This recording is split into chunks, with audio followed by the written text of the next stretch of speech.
Yeah. Oh, museum map. Okay.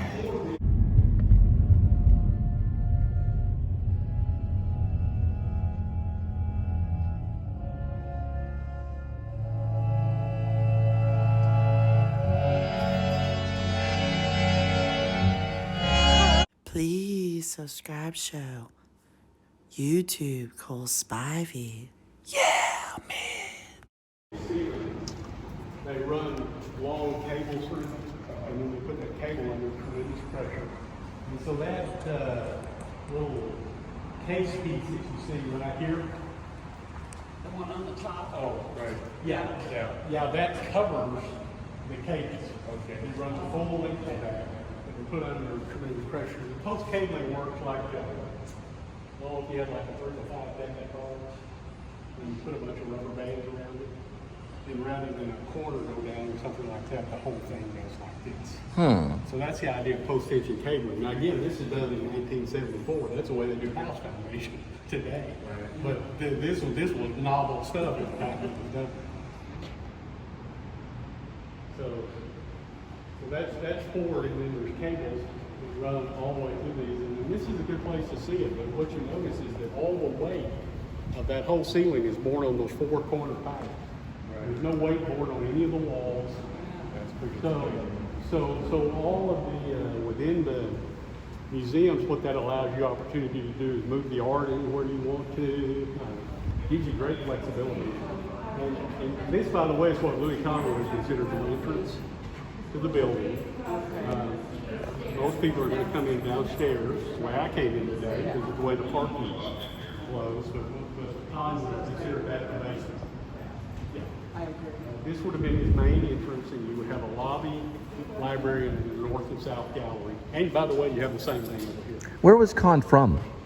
He went to the University of Pennsylvania. Okay. He was born, he had a studio in New York City. He right. was born in Pennsylvania, worked in Pennsylvania a lot. Was a city planner for the city of Pennsylvania. Okay. So he's from Pennsylvania. Yeah. Pennsylvania. Okay. He went to Penn. Linda's opening water.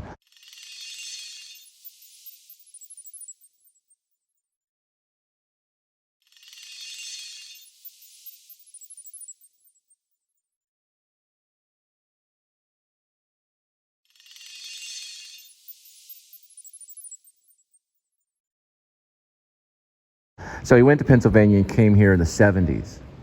Well, he was designing things all over the world. All over the world, okay. Yeah, he was invited. He never lived here. Oh, he didn't live here? No, gosh, no. So he just was invited to come here from Pennsylvania and begin construction in the 70s. Well, he was invited to be the architect on this program.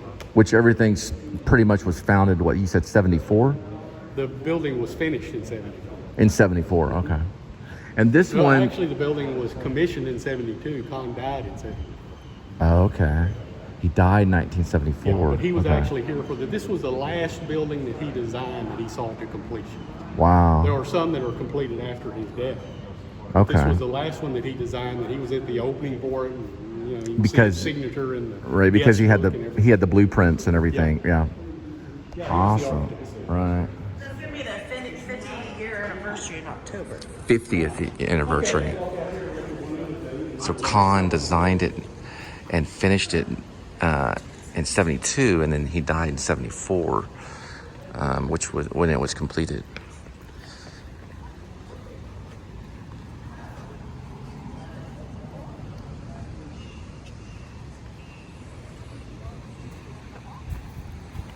I found a little bit of a shady spot. If you see the way that porch works, you get a real good idea of how the whole building works together. The ceiling is up, all the weight's borne on those columns. They're at the 4 corners. The rest is just open space. Kahn even referred to the travertine as wallpaper. They're expensive. Wallpaper, nothing less. So you see how that now. While we're here, it's a good point to make.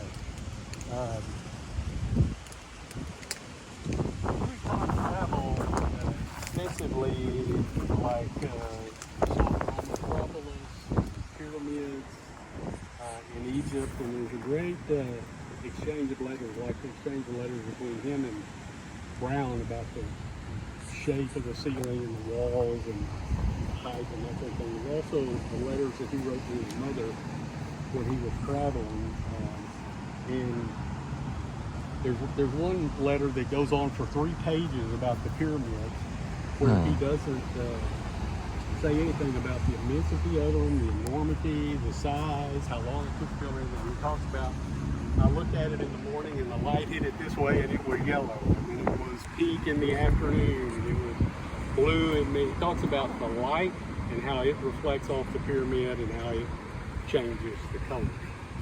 But he is heavily influenced by that trip to see all of those ancient ruins. And there's a great quote of his that a building should always be wrapped in ruins. And that's architecture speak. But a building should always be wrapped in ruins. So if you look at something like this, The building should always be wrapped in ruins. That's what Kahn was talking about. Wrote all these letters to his mom about Egypt, all this stuff. Started creating all this.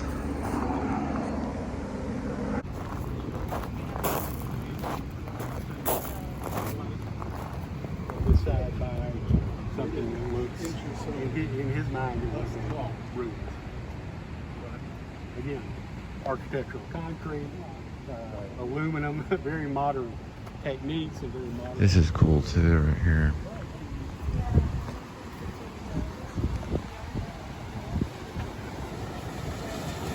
There were kids who used to skateboard all this stuff. We like do rail slides like over here. It's like a great place to do a rail slide. Just come through here, do like Smith drying here, and boom, rail slide. It's like really awesome right here.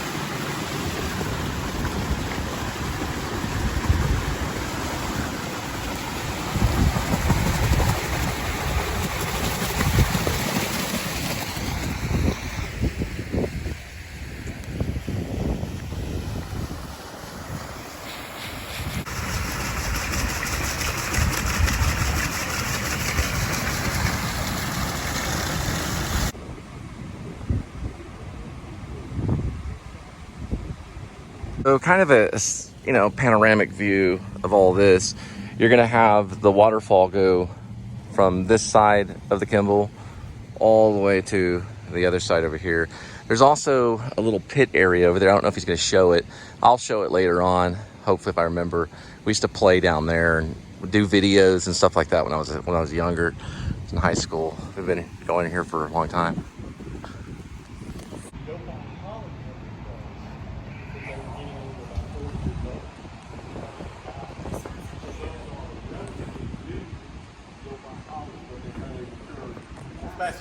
So they, Well, it looks great. I mean, yeah. I really like it. It's a good feel, a good look. Oh, yeah, there's more on the other side. Okay, let's go downstairs a minute. All right, so now we're going to enter the piano. You'll notice this handrail. All right, this is known as the Piano Pavilion, so Kimbell Art Museum. It's a newer junction. Also a pretty good place to escape a tornado too. What they do is you have 2 concrete forms, you put a piece of steel between them, because the form won't do that because of the way that the concrete is. And then they cut off the deal here and then plug it with concrete. But since they hang the art directly on the concrete in this building a lot, they've got great expanses where they don't have wall pattern. The problem with that is you require incredibly strong forms. They have to be braced from the outside. They're made of steel. They're all polished. So there's still beams. That's what the little circles are still beams. Well, they're it's Tights. Tights tight. to create, All wall ties. right. What it is a piece of steel that goes between the forms and keeps the forms from buckling. Right. So it creates more of a foundation. So it's a more of a structure that's So then they Holds the 2 forms together, right? yeah, and then they just cut off the ends. they just cut off the ends and plug it. I see. That's awesome. I just thought it was- So a better chance of surviving a tornado. Oh, wow. This is where you'd want to go, probably, if a tornado came through. This is underneath the Kimbell Art Museum. Wow. We're getting This free. building. And that, of course, that's all dirt and trees above you. That's the lawn that's in between. So the columns are here to bear the land.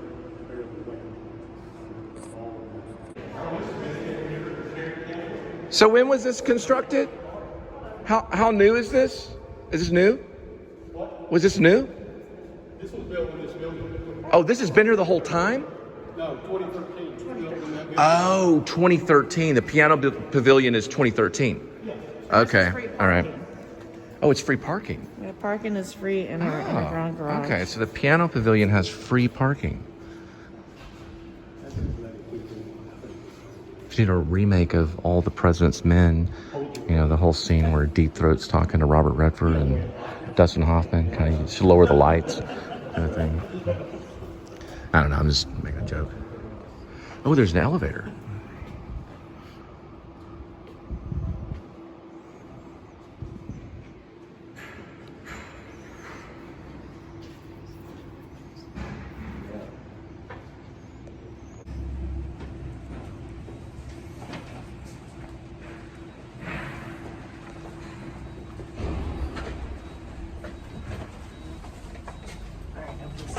Oh, this is a glass elevator. No, I know. I'm just, I didn't even know this was around. Really walking. Yeah, this is like Willy Wonka. Willy Wonka, that's good. I don't know if we get any chocolate, but Okay, when an architect designs a building with an elevator, the elevator could be inside, it could open there, it could open there, it could do anything you want to do. What piano does is has it open and you see the entrance for the conference. Cool. So there's a